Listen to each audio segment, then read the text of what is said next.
August 25, 1944. A dirt road east of Chartres, France. The summer heat shimmers above the broken asphalt like liquid glass.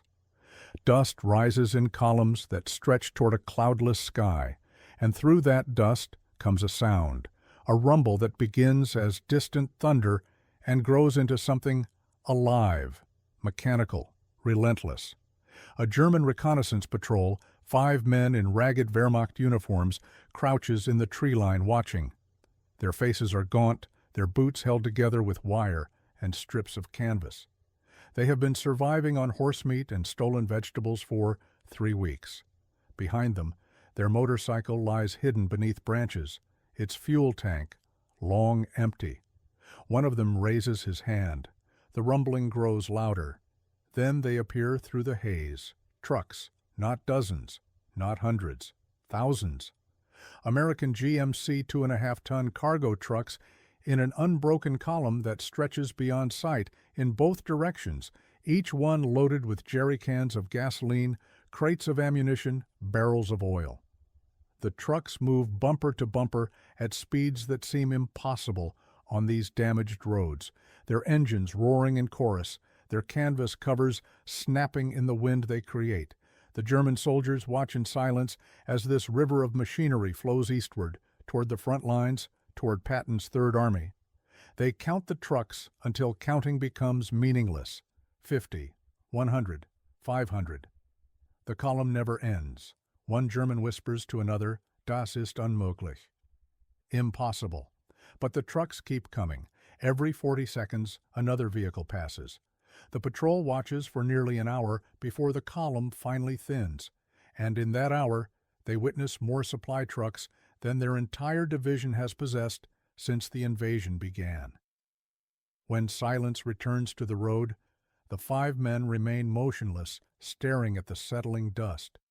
They do not know they have witnessed the Red Ball Express, and they cannot comprehend that what they saw represents only a fraction of a single day's operation.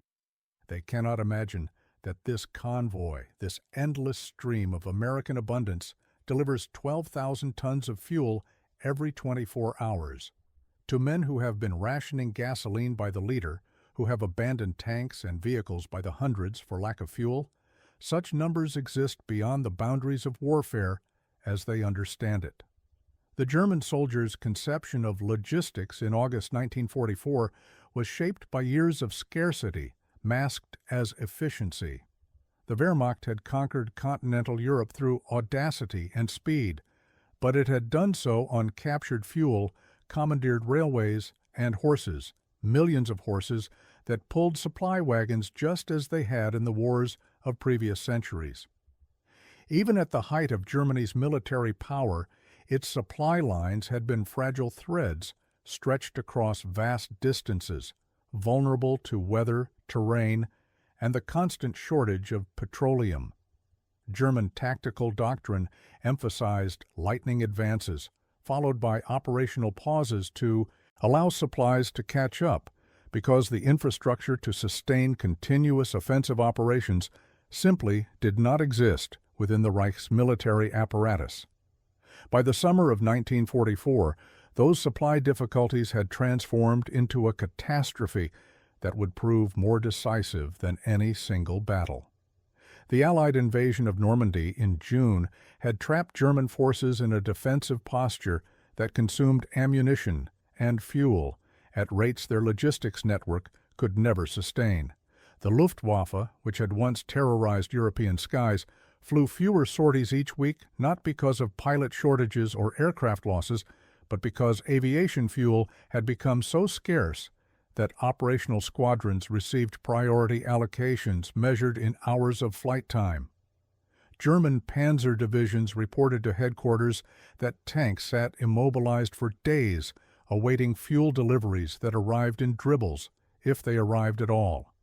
Horse-drawn supply wagons, the backbone of German logistics, moved at walking pace and consumed fodder that competed with rations for scarce transport capacity.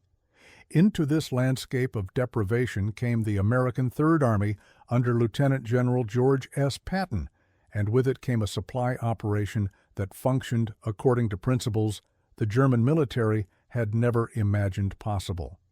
The Red Ball Express was not merely a truck convoy. It was an entirely new conception of what warfare could be when fought by a nation possessing both limitless industrial capacity and the organizational audacity to deploy that capacity without restraint. The operation began on August 25, 1944, the same day those German scouts watched from the tree line, and it would run continuously for 83 days, creating a one-way highway system dedicated exclusively to moving supplies from the Normandy beaches to the rapidly advancing American front lines. The scale defied European understanding of logistics. Over 6,000 trucks operated in the Red Ball Express at its peak, manned by more than 23,000 personnel, the majority of them African-American soldiers from the Quartermaster Corps who volunteered for this dangerous, exhausting duty. These trucks moved in continuous convoys along a route marked with red balls painted on trees, signs, and telephone poles, hence the name, creating a circular highway where loaded trucks traveled east to the front and empty trucks returned west to the supply depots. The route stretched over 300 miles initially, then extended to 400 miles as Patton's army raced across France. The trucks ran 24 hours a day. They maintained average speeds of 25 miles per hour on roads that had been bombed, shelled, and worn down by years of military traffic. They carried everything an army needed: fuel, ammunition, rations, medical supplies, replacement parts, and more fuel.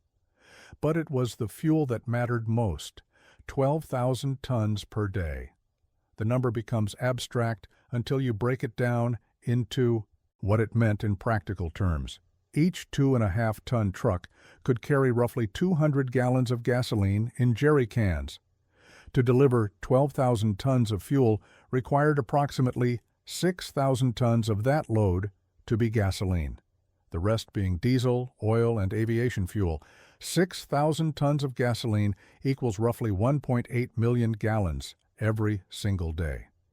That volume of fuel meant that Patton's Third Army could operate its tanks, trucks, and jeeps without pause, could pursue retreating German forces without stopping to wait for supplies, could maintain an offensive tempo that the enemy could neither match nor counter.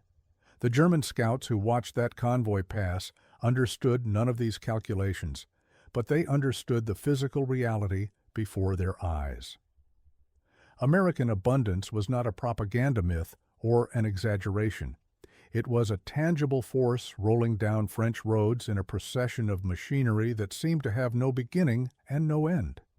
The psychological impact of witnessing such material superiority created a crack in the ideology that had sustained the Wehrmacht through years of war.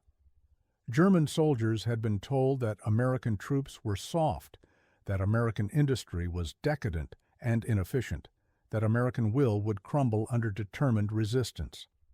The Red Ball Express proved every one of those assumptions false with a ruthless simplicity that required no words, no propaganda, no ideological argument. It simply delivered more supplies in a single day than the entire German logistics network could move in a week. The operation ran on a system of ruthless efficiency married to improvisational flexibility that would have bewildered German staff officers trained in rigid procedural doctrine. At the western terminus, enormous supply dumps near the Normandy beaches operated around the clock as stevedores unloaded Liberty ships and stacked supplies into mountains of crates and barrels. Quartermaster units organized these materials by priority: fuel and ammunition first, rations and equipment second, and loaded them onto the waiting trucks in assembly line fashion. Each driver received a manifest, a map with the route marked, and instructions to maintain convoy discipline. Then they drove. The roads themselves became weapons of war through sheer volume of use. The Red Ball route was designated one way during operational hours, with traffic flowing east toward the front. Empty trucks returning west used different roads or traveled during designated windows when eastbound traffic paused for maintenance and refueling. Military police stationed at intervals along the route enforced strict speed limits and spacing requirements, not out of bureaucratic caution, but because accidents could create traffic jams that halted the entire supply line. The French civilians who lived along these routes watched in amazement as American trucks passed their villages in an unbroken stream that continued through day and night, the roar of engines becoming a permanent background noise that measured the hours like a mechanical heartbeat. The men who drove these trucks experienced the war in a way that defied traditional categories of combat and support. They were not frontline infantry, yet they faced constant danger from German air attacks, artillery fire, and ambush. The route passed through areas where German units remained isolated behind the rapidly moving front lines, and these stranded forces sometimes attacked convoys in desperate attempts to capture fuel and supplies. Red Ball drivers carried weapons and instructions to defend their loads, but their primary mission was to keep moving. If a truck broke down, the driver and his assistant would attempt quick repairs. If repairs proved impossible, they would transfer the load to another vehicle and abandon the truck. Nothing could interrupt the flow of supplies. The African-American soldiers, who comprised roughly 75% of Red Ball Express personnel, volunteered for this duty, knowing it offered no glory, no advancement, and little recognition. The American military in 1944 remained deeply segregated, with black soldiers largely relegated to support roles and denied opportunities for combat leadership. Yet these men embraced the mission with a dedication that transformed logistics into a form of warfare as decisive as any tank battle. They worked 16-hour shifts, sleeping in their trucks or in makeshift camps along the route. They drove through rain, fog, and darkness on roads with no lights, navigating by memory and intuition. They improvised repairs with scavenged parts and boundless ingenuity. They understood, perhaps better than the white officers who commanded them, that the war would be won or lost based on gasoline, and they were determined to deliver that gasoline no matter the cost. Technical Sergeant Jack Blackwell, a truck driver from Georgia, later recalled the experience with characteristic understatement. "We didn't think about tonnage or strategy. We thought about the next 50 miles, the next convoy stop, the next load. But you'd see those tanks rolling east, hundreds of them, and you'd know they were moving because we brought the fuel. That meant something. Maybe we weren't firing the guns, but we were putting the bullets in them." The daily routine of a Red Ball driver began before dawn. Drivers would report to their vehicles, conduct mechanical inspections, and wait for loading to begin. The loading process had been refined to take less than 30 minutes per truck through the use of teams working in coordinated rotation. Once loaded, trucks would form up in convoys of 20 to 40 vehicles, each convoy assigned a serial number and a departure time. The convoy would then join the Red Ball route and begin the long drive east. Rest stops occurred every 2 hours at designated points where fuel, food, and mechanical support were available. The drivers learned to sleep during these brief stops, often no more than 20 minutes, because the schedule allowed no other opportunities for rest. Navigation presented constant challenges despite the marked route. Allied bombing had destroyed many road signs and landmarks, while German saboteurs sometimes altered or removed Red Ball markers to send convoys into ambushes. Drivers developed an intimate knowledge of the route, memorizing landmarks, damaged buildings, and road features that helped them maintain direction, even in darkness. The trucks themselves became mobile homes, with drivers personalizing their vehicles with names, paintings, and improvised modifications designed to increase comfort or efficiency. Some trucks gained reputations within the unit for reliability or speed, and drivers competed informally to maintain the best vehicle in their company. The sheer volume of traffic created maintenance nightmares that American ingenuity solved through systematic organization. Mobile repair units stationed along the route could perform engine replacements, transmission swaps, and tire changes in less than an hour. Parts were stockpiled at regular intervals, allowing mechanics to cannibalize disabled vehicles for components rather than waiting for supplies from distant depots. The trucks themselves, GMC 2.5-ton cargo vehicles known universally as Deuce and a Half, proved remarkably durable under conditions that would have destroyed lesser vehicles. Their simple design allowed for field repairs with minimal tools, and their powerful engines could maintain highway speeds even when overloaded beyond factory specifications. German intelligence officers analyzing the Allied advance struggled to explain the speed of Patton's movements across France. Traditional military logistics calculations suggested that an army of that size should pause for resupply after advancing 100 miles, yet the Third Army continued driving east without slowing. German commanders assumed the Americans must be stockpiling supplies at forward positions, creating vulnerable concentrations that could be targeted by airstrikes or commando raids.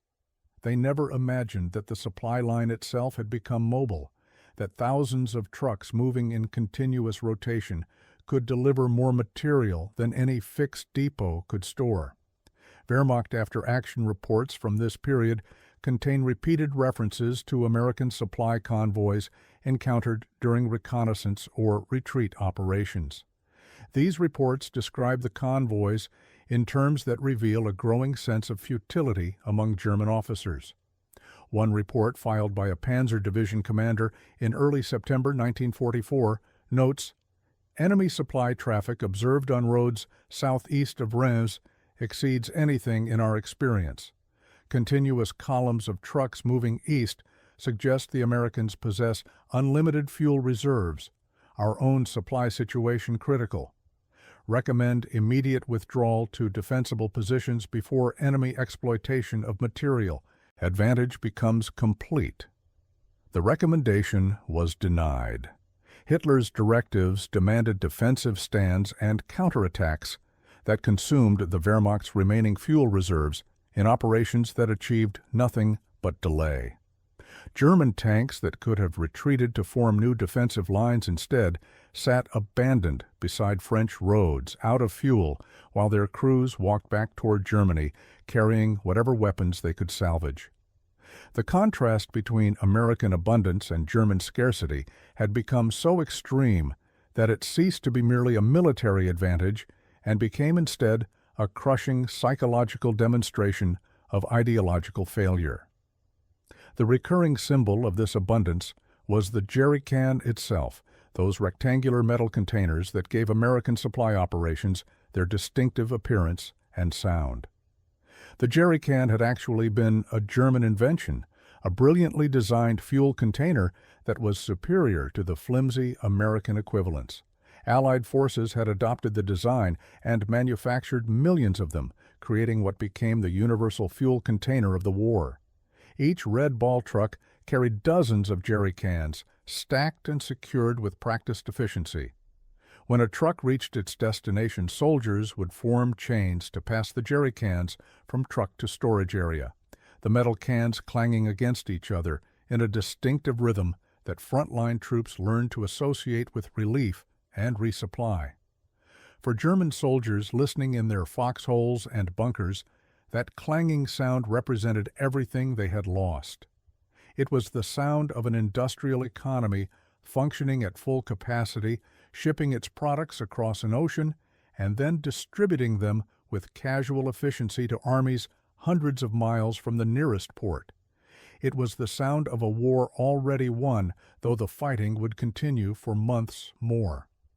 The jerry can became a talisman that changed hands through capture and barter, with German troops treasuring any they could acquire because even empty, an American jerry can was worth more than most German equipment. It would not break, it would not leak, it would last for years. It was, in its simple functionality, a miniature monument to the industrial civilization that had built it. The Red Ball Express reached its operational peak in early September 1944, when Patton's Third Army stood poised to break through into Germany itself. On September 2nd, The Express delivered a record volume of supplies, over 14,000 tons in a 24-hour period. The achievement required every available truck and crew, with some drivers making multiple runs in a single day by racing back to the supply depots immediately after unloading. The pace was unsustainable, and indeed it could not be sustained. But for that one day, the system achieved a level of logistical performance that represented the absolute pinnacle of what mass motorization could accomplish in the mid-20th century. Then, ironically, the Red Ball Express became a victim of its own success. Patton's army had advanced so rapidly that it had outrun not just its supplies, but the capacity of the Red Ball system to extend further. The trucks were wearing out, the roads were deteriorating, and the supply depots in Normandy were too far behind the front lines to support continued rapid advance. Additionally, other Allied armies in France, the First Army, the British Second Army, the Canadian First Army, all competed for limited port capacity and transport assets. The decision was made to halt the offensive and consolidate, to allow the supply infrastructure to catch up with the geographic gains. Patton raged against this decision, arguing that with adequate fuel he could reach the Rhine River and possibly end the war before winter. He may have been right. But the fuel did not exist, not because American industry could not produce it, but because the logistics of getting it from America to the French interior had reached temporary limits. The Red Ball Express had performed miracles, but miracles have boundaries. On November 16, 1944, after 83 days of continuous operation, the Express was officially disbanded as Allied forces established new supply routes and opened additional ports closer to the front. In those 83 days, the Red Ball Express had moved over 400,000 tons of supplies to the front lines. Its trucks had driven over 48 million miles collectively, the equivalent of circling the Earth nearly 2,000 times. 89 drivers had died in accidents, attacks, or from exhaustion-related causes. Hundreds more had been wounded. The trucks themselves suffered attrition rates that approached 50%, with thousands of vehicles worn beyond economical repair and simply abandoned. Yet the mission had been accomplished. Patton's Third Army had received the fuel it needed to destroy German forces across France and liberate territory at a pace unmatched in military history. The German soldiers who witnessed the Red Ball Express, whether from hidden observation posts or as prisoners being transported to the rear, experienced a transformation in their understanding of the war that proved more significant than any battlefield defeat. They had believed, because they had been told repeatedly, that Germany's ideological commitment and martial excellence would overcome material disadvantages. They had believed that American capitalism was weak, fragmented, incapable of sustained effort. The endless truck convoys shattered those beliefs with an empirical force that ideology could not resist. Here was democracy and capitalism functioning not as abstract economic theories, but as physical reality.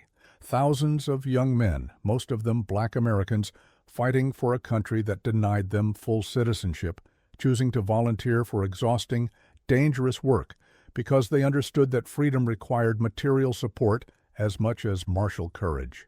Werner Kleist, a former Wehrmacht logistics officer who became a prisoner of war in September 1944, later wrote in his memoir of watching an American supply convoy during his transport to a POW camp. We had been taught that Americans were individualists who could never match German collective discipline. But as I watched those trucks, each driver maintaining exact position and speed, the entire convoy functioning as a single organism, I realized we had mistaken the nature of their collective action. They were not forced into cooperation by totalitarian command. They cooperated because they chose to, because the mission made sense to them. That kind of discipline, born from consent rather than fear, proved stronger than ours. We could not match it because we did not understand it. The transformation Kleist describes occurred across the Wehrmacht as news of American logistical capabilities spread through military channels and through the letters and accounts of soldiers who had witnessed it directly. By late 1944, German military journals and tactical assessments began to include sections analyzing American supply operations, attempting to understand how such massive material movements were organized and sustained. These analyses reveal a dawning comprehension that the war had been lost, not on the battlefield, but in the factories, oil refineries, and transportation networks of the United States. Germany had been fighting an enemy that could afford to waste resources, that could assign thousands of trucks to a single supply route, that could deliver fuel in quantities that exceeded total German production. The Red Ball Express became legendary among American forces as well, though for different reasons. For the men at the front, it represented a promise kept, that they would not be abandoned, that supplies would reach them no matter the distance or difficulty. For the drivers themselves, it became a source of pride that partially compensated for the discrimination and marginalization they faced within the segregated military structure. After the war, Red Ball Express veterans formed associations and held reunions, preserving the memory of their achievement at a time when American society still refused to acknowledge fully the contributions of black soldiers to victory. The operation influenced post-war military doctrine profoundly. American military planners recognized that the ability to sustain rapid, deep advances through superior logistics represented a fundamental advantage that should be institutionalized and improved. The development of the interstate highway system in the 1950s drew explicitly on lessons learned from military logistics in World War II, with the highways designed to support rapid movement of military supplies in the event of future conflict. The trucks themselves evolved, with post-war military transport vehicles incorporating design improvements learned from Red Ball Express operations. The principle of using overwhelming logistical superiority as a strategic weapon became central to American military planning and remained so through subsequent conflicts. For the Germans who faced this system, the lesson proved more bitter.